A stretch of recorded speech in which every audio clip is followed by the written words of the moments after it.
memaparkan mengenai dan sedikit berdiskusi juga mengenai pengolahan limbah, baik di Fasiankes ataupun juga untuk pencegahan di rumah. Ya. Next. Nah, ini untuk mengingatkan kita kembali di mana sebenarnya posisi air, sanitasi, kemudian dan higiene serta limbah, pengolahan limbah di suatu building blocks yang kita namakan dimensi kualitas pelayanan. Jadi sangat penting sekali komponen air, sanitasi, dan hygiene. Jadi termasuk juga untuk pengolahan limbah medis dan limbah domestik dari rumah sakit itu dalam meningkatkan atau dalam untuk mencapai dimensi kualitas pelayanan yang sangat tepat waktu, efisiensi, kemudian berkeadilan, terintegrasi, efektif, aman, dan people center. Ya. Ini prinsip proses pengolahan limbah yang tadi juga sudah disampaikan oleh pembicara sebelumnya, Dr. Imran, yaitu pada dasarnya kita harus melihat dari hulu ke hilir, bagaimana kita dapat meminimalkan limbah, kemudian kita memisahkan, kemudian bagaimana transporting, pengambilan, transporting, dan penyimpanan, dan bagaimana menangani di titik akhir dan juga pembuangannya. Dan ini bukan hanya responsibility atau tanggung jawab dari satu pihak, tetapi dari hulu sampai hilir itu berperan penting untuk meminimalkan resiko pada pengolahan limbah, baik itu limbah di rumah tangga ataupun limbah medis di fasilitas pelayanan kesehatan. Di dalam kondisi normal ini ya Bapak dan Ibu, kita melihat bahwa komposisi limbah di fasilitas pelayanan kesehatan itu yang paling besar sampai dengan 90% itu sebenarnya tidak berbahaya. Itu kita bisa melihat dari limbah rumah tangga seperti makanan, kemudian karton, kertas, dan lain-lain. Hanya 10-25 adalah limbah dikategorikan menjadi limbah berbahaya dan dapat menyebabkan resiko kerusakan lingkungan dan juga kesehatan. Nah, tadi juga disebutkan oleh Ibu Lina bahwa terjadi pelonjakan kuantitas atau volume dari limbah infeksius dikarenakan COVID, orang dengan pengawasan, kemudian PDP juga meningkat. Nah, ini juga kita harus menyinggapi dan membuat suatu action plan untuk pengolahan limbah, baik di fasilitas pelayanan kesehatan maupun di self-isolation atau di home settings. Ya, perlu kita ketahui tidak hanya pengolahan limbah, air, dan sanitasi juga higienis itu tidak hanya ada di masyarakat dan Fasiankes, tetapi juga tempat-tempat umum lainnya. Tadi kita ada diskusi mengenai bagaimana kita mengelola limbah masker misalnya atau limbah infeksius orang yang sudah terkonfirm atau suspek di home setting. Tapi kita juga banyak sebenarnya banyak celah, banyak pocket di sini. Bagaimana dengan pasar? Karena kita tidak memberlakukan penutupan tempat-tempat umum seperti di tempat-tempat pasar, kemudian terminal, kemudian di sekolah, mungkin ada sekolah yang masih buka ya Ibu ya. Nah, ini kita juga harus memikirkan gitu. Jadi karena di situ juga titik kumpul dari orang-orang yang berinteraksi seperti di pasar, memang misalnya mereka masih menggunakan masker. Nah, itu bagaimana juga proses pengolahan limbahnya. Ya, next Mbak. Ya. Seperti yang kita ketahui, pengolahan limbah, air, dan sanitasi itu kalau kita memberi perhatian yang maksimal itu juga dapat mengurangi resiko penyebaran penyakit dari COVID-19 ini.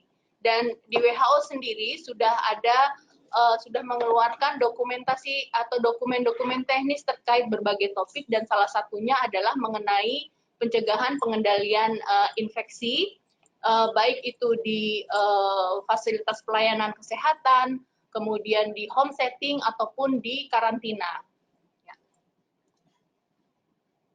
Khusus untuk mengenai air sanitasi, higiene, dan pengolahan limbah, itu kami terbitkan tanggal 3 Maret, jadi masih termasuk baru. Dan sudah diterjemahkan ke dalam beberapa bahasa, dan saat ini posisi juga sudah sedang dalam pengerjaan untuk translation ke bahasa Indonesia. Nanti kalau sudah ready, kita akan share di website kami.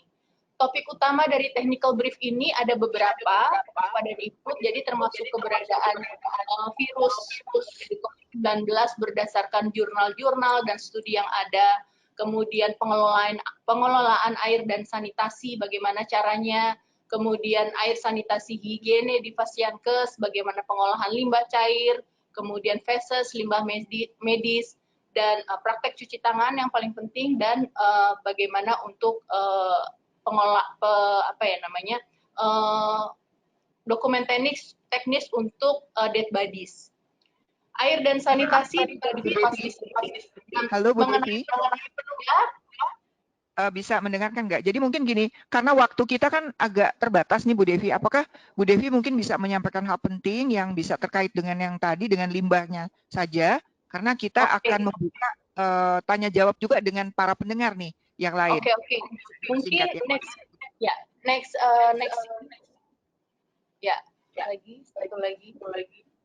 satu lagi.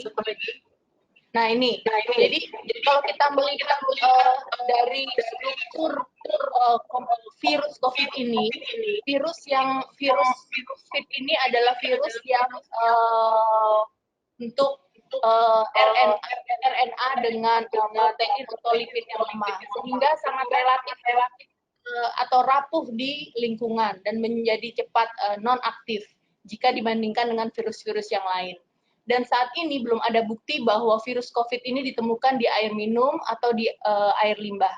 Dan belum ada juga studi yang membuktikan bahwa ada pekerja pengolahan limbah cair yang terinfeksi penyakit pernafasan akut SARS pada tahun 2003. Ya. Selain itu, belum ada bukti juga, belum ada studi juga bahwa virus corona manusia ada di permukaan air dan air tanah. Dan ada satu studi memang yang menemukan fragmen RNA virus COVID-19 itu dideteksi pada konsentrasi yang sangat tinggi di pasien, namun hanya satu penelitian. Nah, menyingkapi hal tersebut, next Mbak, maka penanganan yang sangat penting adalah pertama, kebersihan tangan, dan yang kedua, apabila pasien tidak menggunakan kakus atau tinja yang harus segera dikumpulkan dalam popok atau pispot yang bersih, itu harus dibuang dengan hati-hati, harus ditreat dengan hati-hati ke toilet atau jamban terpisah yang digunakan oleh confirm case. Kalau misalnya ini dilakukan di home setting, sangat berbeda sekali, karena mungkin di dalam satu rumah mereka hanya mempunyai satu toilet. Nah, sehingga yang harus dilakukan adalah melakukan proses pembersihan dan sanitasi sesering mungkin. Nah, ini yang pokok-pokok atau protokol yang kami sarankan untuk kasus-kasus COVID yang terkonfirmasi atau terduga di dalam isolasi di rumah sakit. Pertama, tetap mencuci tangan pakai sabun, kemudian permukaan yang tersentuh di seluruh area perawatan pasien itu harus dibersihkan dan disanitasi, didisinfeksi secara teratur, sesering mungkin, dan kamar mandi itu setidaknya 1 kali sehari itu harus dibersihkan dan didisinfeksi. Kemudian menggunakan sabun atau deterjen untuk membersihkan disinfektan mengandung 0,5 sodium hipoklorite, dan yang penting adalah menggunakan APD yang tepat. Nah, untuk menanggapi next Mbak, beberapa presentasi yang sebelumnya, pertama adalah pembersihan dan mendisinfeksi permukaan ataupun mengenai limbah infeksius yang ada di masyarakat misalnya. Nah, tadi ada saran dari Ibu Lina kalau tidak salah ya mengenai transporter dengan bekerja sama dengan misalnya Gojek atau Grab online. Nah, saya rasa itu memang sangat inovatif sekali, tetapi yang harus kita perhatikan di sini pertama adalah apakah kita harus memastikan bahwa proses yang dilakukan itu aman. Kemudian orang yang mengangkut juga harus terlatih, karena kita tahu bahwa sekian banyak driver, apakah semuanya nanti yang akan kita gunakan atau kita kerjasama untuk pengangkutan ini. Nah, itu harus dipikirkan. Kemudian limbah medisnya juga, tadi seperti Ibu Lina bilang, di pool di mana. Nah, kalau kita melihat bahwa ada titik-titik pengolahan atau tipe-tipe pengolahan, WHO itu ada 4 pengolahan limbah, yaitu yang on-site, di mana di sini adalah gold standarnya karena mengurangi kontaminasi dan mengurangi resiko infeksi ke orang lain. Kemudian termasuk dengan transporternya. Kemudian mekanisme kedua adalah regional atau terpusat dengan melakukan kerjasama rumah sakit rujukan, seperti itu. Kemudian yang ketiga adalah treatment di fasilitas perkotaan, yaitu misalnya dibawa langsung ke TPA oleh mekanisme yang sudah ada. Dan yang keempat adalah partial treatment. Tadi disarankan pertama mungkin rujukan langsung ke rumah sakit yang memiliki fasilitas yang memadai, tetapi kita juga mungkin bisa mengatur bahwa kita harus sharing beban. Jadi tidak semuanya limbah itu dikirimkan ke rumah sakit yang ditunjuk, tetapi harus ada mekanisme limbah-limbah apa saja yang bisa dikirimkan. Jadi tidak semua limbah. Seperti itu. Kemudian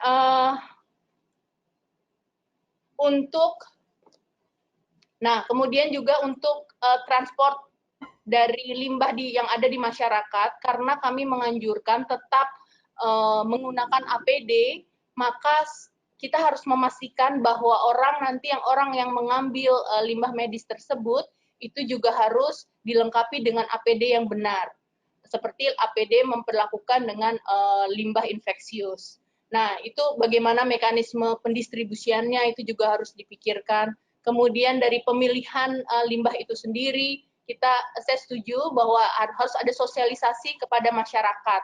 Kalau di Fasiankes kita memberlakukan tentang yang color coding untuk yang limbah infeksius dengan polybag, nah itu apakah itu akan juga harus diberlakukan kepada masyarakat, atau hanya simply menandai bahwa ini limbah medis atau limbah infeksius, sehingga mempermudah teman-teman transporter atau pengangkut untuk memberlakukan itu sebagai limbah infeksius. Sepertinya seperti itu, mungkin Bang Ben bisa menambahkan. Sudah Dokter Ben bilang cukup, Bu. Mungkin kita akan sambil jalan berdiskusinya.